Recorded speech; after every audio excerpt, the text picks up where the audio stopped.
Hello friends, today we are here with our third lecture of cell. पिछले lectures में हम introduction of cell देख चुके थे, discovery of cell, cell theory and types, shapes and sizes of the cells के बारे में हमने cell का introduction देख लिया था. Today we are discussing the structure of prokaryotic cell. ठीक है, prokaryotic cell के बारे में हमने पिछले वीडियो में देखा था. Prokaryotic cell means the cell having primitive type of nucleus that is called as prokaryotic cell, जिसमें न्यूक्लियस जो है वो बहुत ज़्यादा डेवलप्ड नहीं होता है, वेल डेवलप्ड न्यूक्लियस एब्सेंट है. तो उस सेल का हम आज स्ट्रक्चर देखने वाले हैं. बेसिकली प्रोकैरियोटिक सेल्स की यदि हम बात करें तो प्रोकैरियोट्स में हमारे पास आते हैं the members of kingdom Monera. ठीक है, किंगडम मोनेरा के जितने भी मेंबर्स हैं they all are prokaryotes. For example bacterias, blue green algae, इसके अलावा mycoplasma, PPLO. PPLO means pleuro pneumonia like organisms. इन सारे ऑर्गेनिजम्स में किस टाइप की सेल प्रेजेंट होती है? Prokaryotic type of cell. तो आज हम देखते हैं प्रोकैरियोटिक सेल का स्ट्रक्चर कैसा है. ठीक है, today we are talking about structure of prokaryotic cell, जिसमें हम एक बैक्टीरियल सेल का स्ट्रक्चर देखने वाले हैं. बहुत अच्छे से ध्यान से डायग्रामेटिकली आपको इस स्ट्रक्चर को देखना है. हम यदि एक बैक्टीरियल सेल की बात करें तो बैक्टीरिया बेसिकली हमारे पास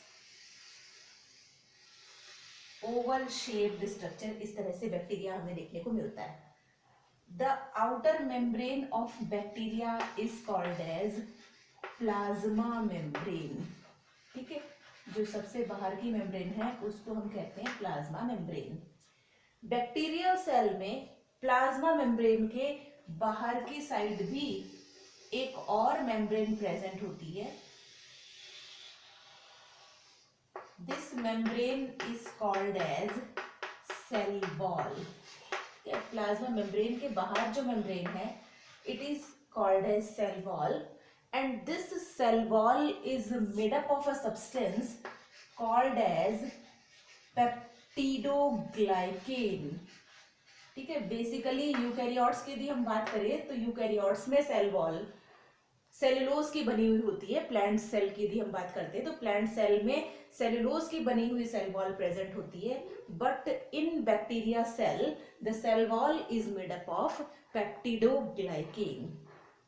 कुछ बैक्टीरियाज में इस सेल वॉल के बाहर भी एक और लेयर हमें देखने को मिलती है. This is a slimy gelatinous layer. ठीक है, कुछ बैक्टीरियाज में प्रेजेंट होती है ये स्लाइमी जिलेटिनस लेयर.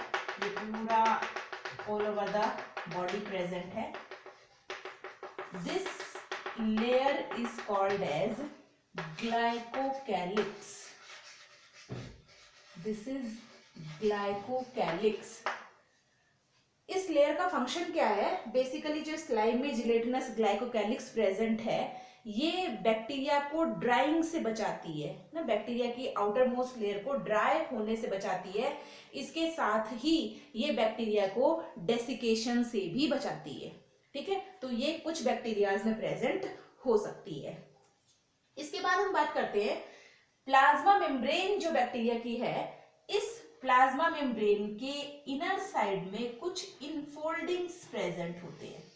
इस तरह से काफी सारे हिस्सों पे ये प्लाज्मा मेम्ब्रेन फोल्डेड होती है और इन इनफोल्डिंग्स को हम कहते हैं मीजोजोम्स. ठीक है, ये एक स्पेशल कैरेक्टर है प्रोकैरियोट्स का. These infoldings are called as mesosomes and these mesosomes are responsible for the respiratory activity of the prokaryotes. ठीक है, यूकैरियोटिक सेल्स में हमें जो फंक्शन माइटोकॉन्ड्रिया का होता है ना, mitochondria the power house of the cell, हम यूकैरियोटिक सेल पढ़ेंगे वहां पे आपको समझ में आएगा.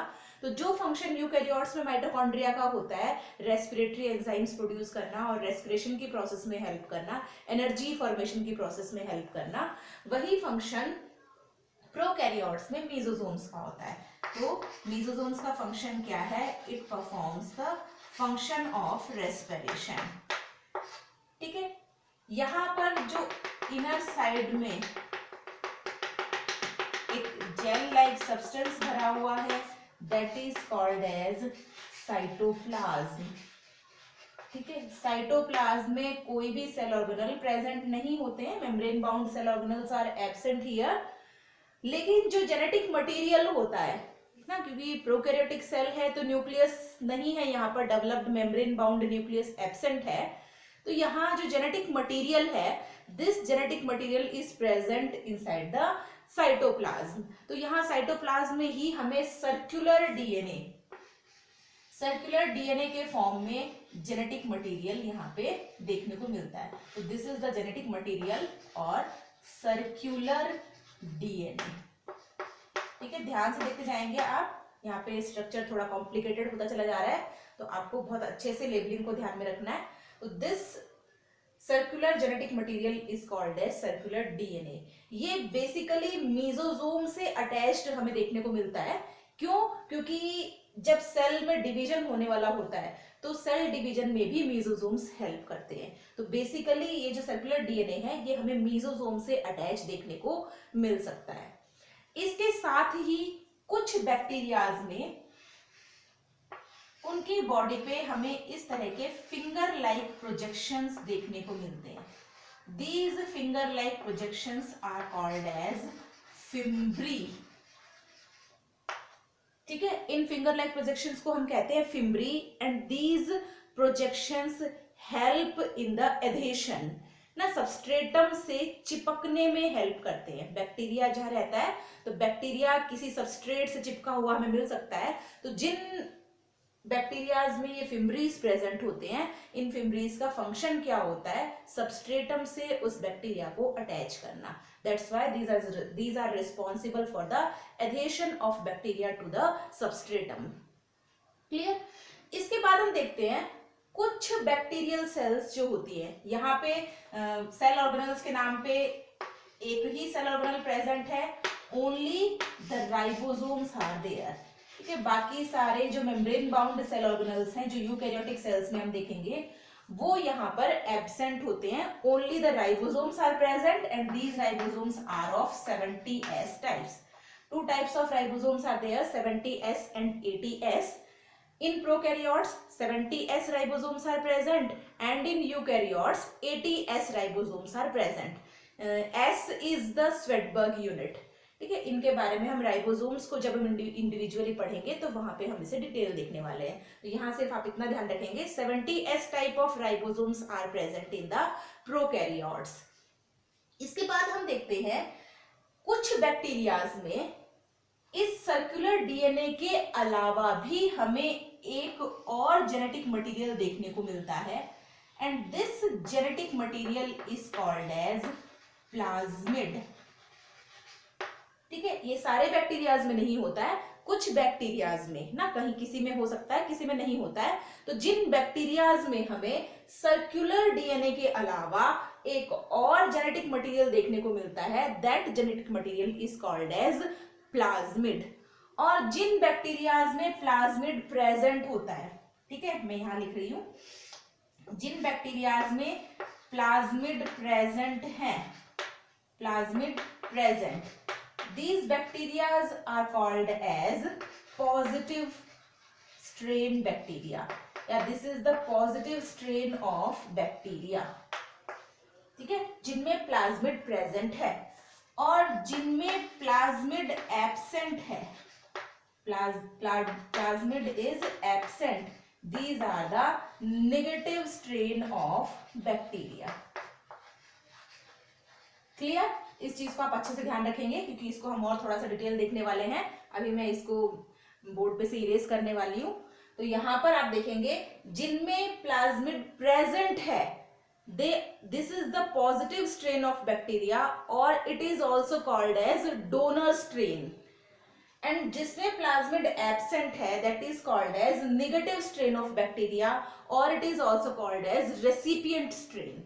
ठीक है, इस पॉजिटिव स्ट्रेन को या डोनर स्ट्रेन को हम एज अ मेल बैक्टीरिया भी मान सकते हैं, और जो नेगेटिव स्ट्रेन वाला बैक्टीरिया है इसको हम एज अ फीमेल बैक्टीरिया भी मान सकते हैं। ठीक है, वो कैसे? क्योंकि जब सेक्सुअल रिप्रोडक्शन होता है बैक्टीरियाज में by the method of conjugation, तो उस टाइम पर ये पॉजिटिव स्ट्रेन ऑफ बैक्टीरिया से कुछ सेक्स ऑर्गन्स का प्रोडक्शन होता है या सेक्सुअल स्ट्रक्चर्स प्रोड्यूस होते हैं, they are called as sex pili. ठीक है, उसके बारे में अभी हम देखते हैं। ठीक है, तो आपको ये स्ट्रक्चर समझ में आ गया होगा। नेक्स्ट हम देखने वाले हैं प्लाज्मिड्स के बारे में। ठीक है, आपको समझ में आया positive strain and negative strain क्या है। अब हम बात करते हैं जिन बैक्टीरियाज में ये प्लाज्मिड्स प्रेजेंट होते हैं, ये प्लाज्मिड्स 3 टाइप्स ऑफ जीन्स इनमें प्रेजेंट है। ठीक है, प्लाज्मिड इज हैविंग, जिसमें प्लाज्मिड होगा जिस सेल में, दैट इज डोनर सेल और द डोनर बैक्टीरिया, यहां पर 3 टाइप्स ऑफ जीन्स प्रेजेंट है। First type of gene is F gene और it is also called as fertility gene. ठीक है, इस जीन को हम एफ जीन या फर्टिलिटी जीन भी कहते हैं। ठीक है, ये फर्टिलिटी जीन सेक्स पिलाई फॉर्मेशन में हेल्प करता है। ठीक है, अभी हमने जो बैक्टीरिया का स्ट्रक्चर देखा था, उस बैक्टीरिया के स्ट्रक्चर में यहाँ पे फिम्ब्रीज थे हमारे पास, जो एडेशन में हेल्प करते हैं। इन फिम्ब्रीज के अलावा इससे थोड़े larger structure, these also looks like fimbriae but they are larger than the fimbriae. ठीक है, इस टाइप के स्ट्रक्चर्स जिन बैक्टीरियाज में प्रेजेंट होते हैं, they are called as sex pili. ठीक है, ये हमें उन्हीं बैक्टीरियाज में देखने को मिलेंगे जिसमें प्लाज्मिड प्रेजेंट है। ठीक है, ये प्लाज्मिड प्रेजेंट जो बैक्टीरिया है, दैट इज डोनर बैक्टीरिया और it considered as male bacteria. जब कॉन्जुगेशन की प्रोसेस होगी तो उस कॉन्जुगेशन की प्रोसेस में ये पिलाई के हेल्प से दोनों male and female donor and recipient bacteria आपस में कॉन्जुगेट होते हैं और वहां पर जेनेटिक मटेरियल का एक्सचेंज होता है। ठीक है, वो सब हम बाद में डिटेल देखने वाले हैं। तो यहाँ पर F gene, these are also called as fertility gene, which are helpful in the formation of sex pili. Second type of gene is R gene. ठीक है, जिनमें प्लाज्मिड्स प्रेजेंट होंगे उनमें सेकंड जीन जो प्रेजेंट होगा that is R gene, and these are genes are resistant to antibiotic, resistant to antibiotic. These are antibiotic resistance genes.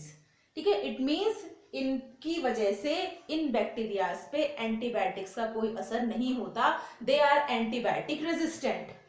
Third type of gene is called as col gene, and this col gene is resistant to,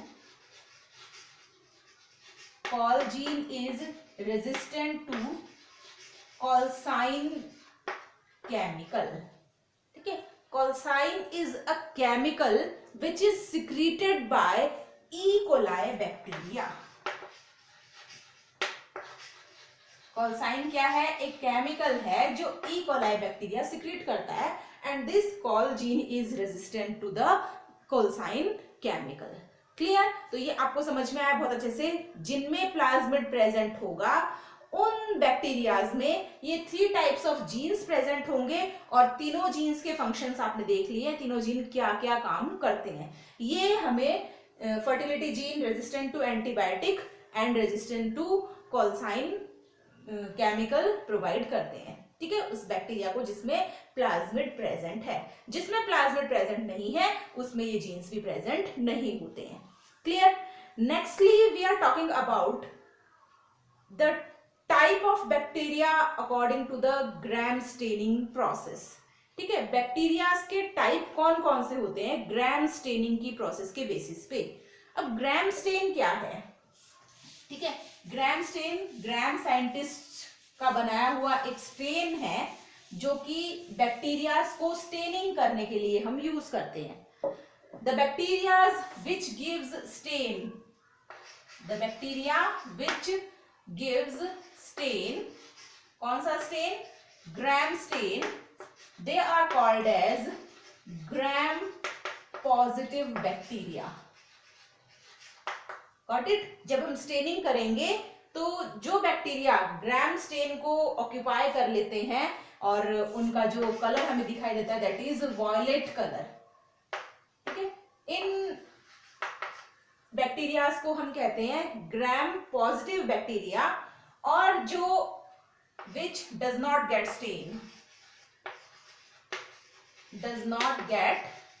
stand, उन्हें हम कहेंगे ग्राम negative bacteria.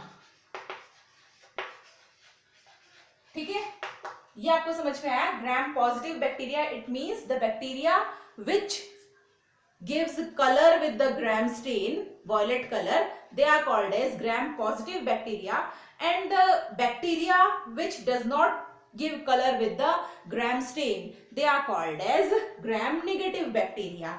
जब हम staining की process करते हैं तो अभी हमने जब बैक्टीरिया का स्ट्रक्चर देखा तो वहां आपने देखा था cell wall made up of peptidoglycan is there.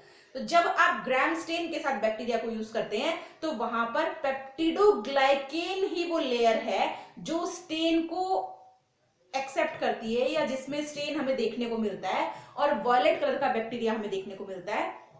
लेकिन जो ग्राम नेगेटिव बैक्टीरियाज होते हैं, उन ग्राम नेगेटिव बैक्टीरियाज में पेप्टिडोग्लाइकेन के बाहर एक लाइपोप्रोटीन की बनी हुई लेयर प्रेजेंट होती है। ठीक है, किसके बाहर है ये लेयर? पेप्टिडोग्लाइकेन के बाहर, मींस सेल वॉल के बाहर की साइड लाइपोप्रोटीन की बनी हुई एक लेयर प्रेजेंट होती है, और ये लाइपोप्रोटीन की लेयर ही स्टेनिंग को ऑक्यूपाई नहीं करने देती है। That's why these bacteria are called as gram negative bacteria. Clear? तो होपफुली आपको प्रोकैरियोटिक सेल का स्ट्रक्चर बहुत अच्छे से समझ में आ गया होगा। एक एक चीज को आप ध्यान से पढ़ेंगे। इसके बाद हम देखने वाले हैं the structure of eukaryotic cell. ठीक है, इसके साथ ही आप एनसीईआरटी टेक्स्ट बुक की जो भी एक्सरसाइजेज हमें दी हुई हैं उन एक्सरसाइजेज को भी साथ ही साथ सॉल्व करते जाएंगे। यदि आपको वीडियोस अच्छे लग रहे हैं तो आप लाइक करिए, अपने फ्रेंड्स के साथ शेयर करिए और चैनल को सब्सक्राइब करना ना भूलें। Thank you very much.